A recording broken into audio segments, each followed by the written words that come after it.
Good morning বন্ধুরা। দেখো ঘড়ির কাঁটায় বেজে গেছে 5টা 10।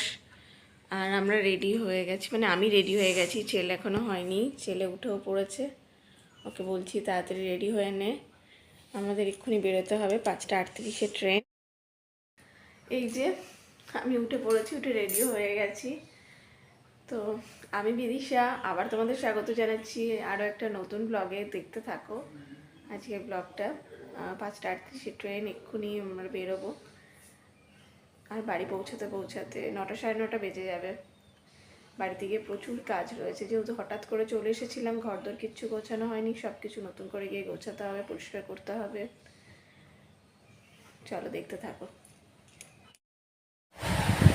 বন্ধুরা। দেখো চলে এসেছি স্টেশনে, এত সকালে ভোরবেলা ট্রেন, তাও স্টেশনে কিন্তু ভালোই ভিড় রয়েছে। আর এই দেখো, এই ভাইকে এসে দেখলাম চক দিয়ে কি সুন্দর প্ল্যাটফর্মে ছবি আঁকছে, দেখে খুব সুন্দর লাগলো, তাই এটা শ্যুট করে রাখলাম।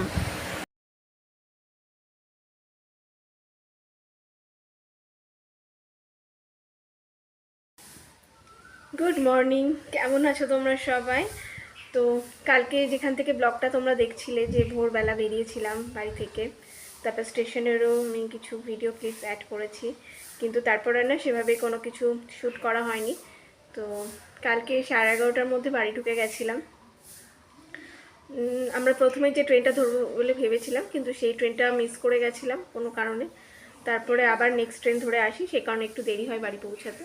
আর বাড়ি পৌঁছে এসে যেটা হয়, মানে 2 দিন ছিলাম না, তার মধ্যেই ঘর তোর প্রচণ্ড নোংরা হয়েছিল, সেগুলো ক্লিন করা ছিল। তারপরে ছেলের খিদে পেয়ে গেছিলো, সঙ্গে সঙ্গে রান্না করা, সব কিছু করতে করতে অনেক দেরি হয়ে যায়। তো কালকে ওই জন্য আর কিছুই শ্যুট করা হয়নি। তো আজকে নেক্সট ডে মর্নিং।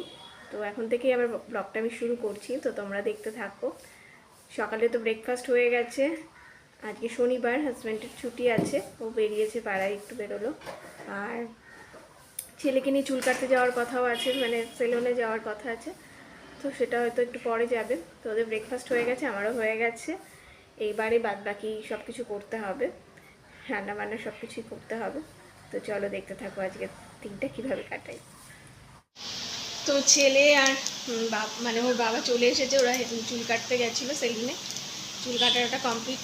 আর আসার সময় দেখো কি নিয়ে এসছে, আইসক্রিম, অনেকগুলো ফ্লেভারে নিয়ে এসছে। কিছু ফ্রিজে রেখে দিলাম, আর কিছু এখন টেস্ট করে দেখছি।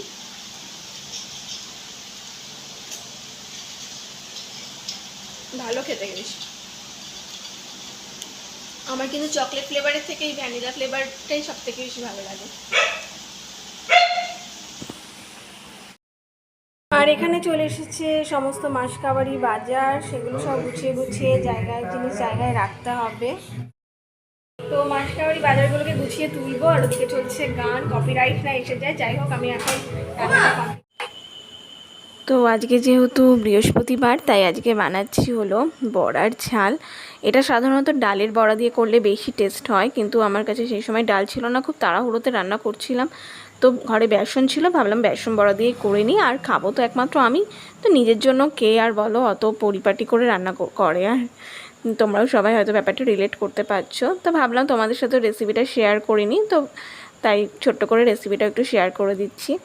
বড়াগুলোকে তো দেখতেই পেলে ভালো করে ভেজে নিলাম। বড়ার মধ্যে কিন্তু বেসনের মধ্যে শুধুমাত্র নুন দিয়েছিলাম। আর এরপর পাতলা করে আলুগুলো কেটে নিয়ে, আলুটাকেও নুন হলুদ দিয়ে ভালো করে মেখে নিয়ে, ওর মধ্যে একটা কাঁচা লঙ্কা চিড়ে দিয়ে দিয়েছি, আর হাফ টমেটো কুচি করে দিয়ে দিয়েছি। যেহেতু আমি একাই খাবো, একদম অল্প পরিমাণে করছি, তাই সেই অনুযায়ী সব কিছুর পরিমাণও কম কম। এরপর দিয়ে দিলাম সামান্য লঙ্কার গুঁড়ো, তোমরা চাইলে এটাকে স্কিপও করতে পারো, শুধুমাত্র কাঁচা লঙ্কা দিয়েও করতে পারো। এরপর জল দিয়ে দিলাম আলুটাকে সেদ্ধ হওয়ার জন্য, আর সেই জন্য ঢাকাও দিয়ে দেবো। ঢাকা দিয়ে মানে কম আছে 5 মিনিট মতো রাখলেই আলুগুলো সেদ্ধ হয়ে যাবে। এবার 5 মিনিট পরে ঢাকা সরিয়ে ওর মধ্যে দিয়ে দেবো আগে থাকতে বেটে রাখা সর্ষে বাটার সঙ্গে কিন্তু আমি একসাথে কাঁচা লঙ্কাও বেটে নিয়েছি। আর এর মধ্যে দিয়ে দিলাম এবার ভেজে রাখা বড়াগুলো। আর এবার কি আর কিছুই না, একটু ফুটিয়ে নিলেই তৈরি হয়ে যাবে। 2 মিনিট মতো ফোটাবে, তাহলেই রেডি হয়ে যাবে একদম বড়ার ঝাল। গরম ভাতে খেতে কিন্তু এটা দারুণ লাগে। এবার চলে এসেছি স্নান করে ঠাকুর ঘরে। দেখো আজ কত ফুল পেয়েছি, তো ঠাকুর পুজোটাকে সুন্দরভাবে করে নেব, তারপর বাদ বাকি কাজ। আমার আজকে প্রচণ্ড দেরি হয়ে গেছে, কালকেও খুব দেরি হয়ে গেছে। সমস্ত কাজকর্ম কমপ্লিট করে খেতে বসতে 3:30 বেজে গেছিলো। আজকেও তাই হচ্ছে, কিন্তু ঠাকুরটা পুজো করতে পারলে মনটা খুব ভালো লাগে। এবার চলে এসেছি দেখো সন্ধেবেলার টাইমে। আজকে খুব খিদে পেয়ে গেছিলো, যেহেতু কিছুই খাইনি, ওই বেসন বড়া ঝাল দিয়ে শুধুমাত্র ভাত খেয়েছিলাম। Good evening guys. তো সন্ধেবেলা তো দেখতেই পেলে চা, চপ, মুড়ি সব কিছুতে একদম জমজমাটি খাওয়া দাওয়া হলো। আর হাজব্যান্ড তখন একটু বেরোলো বাইরে, আর ছেলেও পড়তে চলে গেছে। আমি এখন একটু বসে আছি, বসে এখন একটু ফোন ঘাঁটছি, আর কিছু করার নেই। আর একটু পরেই রান্নাবান্নাও করবো। রাত্রিবেলা আবার আজকে লুচি হবে। তো ওদের তো মাংস আছে, চিকেন আছে, চিকেন দিয়ে লুচি খাবে। আর আমি আমার জন্য একটুখানি আলু ভেজে নেবো। আলু ভাজা দিয়ে লুচি আমার কিন্তু খুব ভালো লাগে। আলু ভাজা, বেগুন ভাজা, এগুলো দিয়ে লুচি খেতে কিন্তু আমার খুব ভালো লাগে। আর এছাড়া তরকারিও তো করি আমি, সেগুলোও ভালোই লাগে, কিন্তু আমার কিন্তু আলু ভাজা দিয়ে লুচি খেতে বেশি ভালো লাগে। তো সেগুলো করার বাকি আছে, এই আর কি। আর পাশের ঘরটাতে, যে ঘরটাতে এসি রয়েছে, সেই ঘরটাতে শ্বশুরমশাই শুলেন।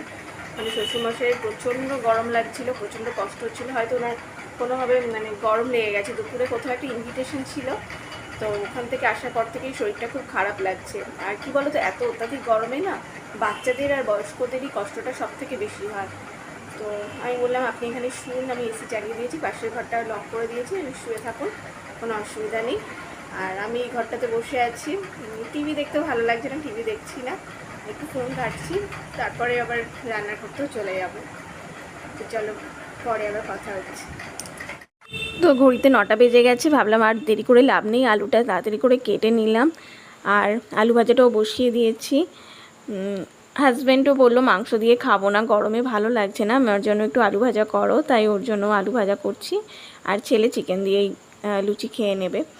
তো দেখতে দেখতে দেখো প্রচণ্ড গরম লাগছে, রান্না একটুখানি করছি আর একটুখানি করে এসে ঘরে ফ্যানের কাছে এসে বসছি, তাছাড়া থাকতে পারছি না, অত্যাধিক গরম।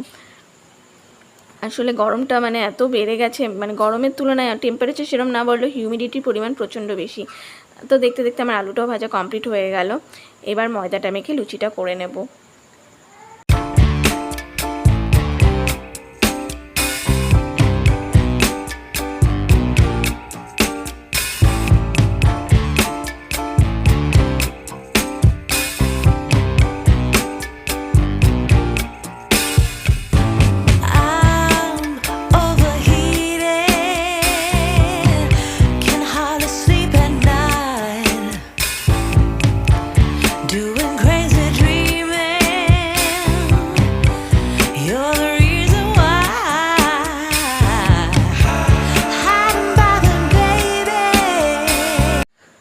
দেখতেই পেলে লুচি ভাজা পুরোপুরি কমপ্লিট। এইবার একটুখানি এসি চালিয়ে দিয়েছি, আর সহ্য করতে পারছি না, ফ্যান চালিয়ে এসি চালিয়ে সব একসাথে চালিয়ে দিয়েছি, দিয়ে একটু বসে একটু রেস্ট নেবো, 5-10 মিনিট বসবো, ঘামটা জুড়িয়ে গেলে তারপরে সবাই মিলে একসাথে ডিনারটা করে নেব।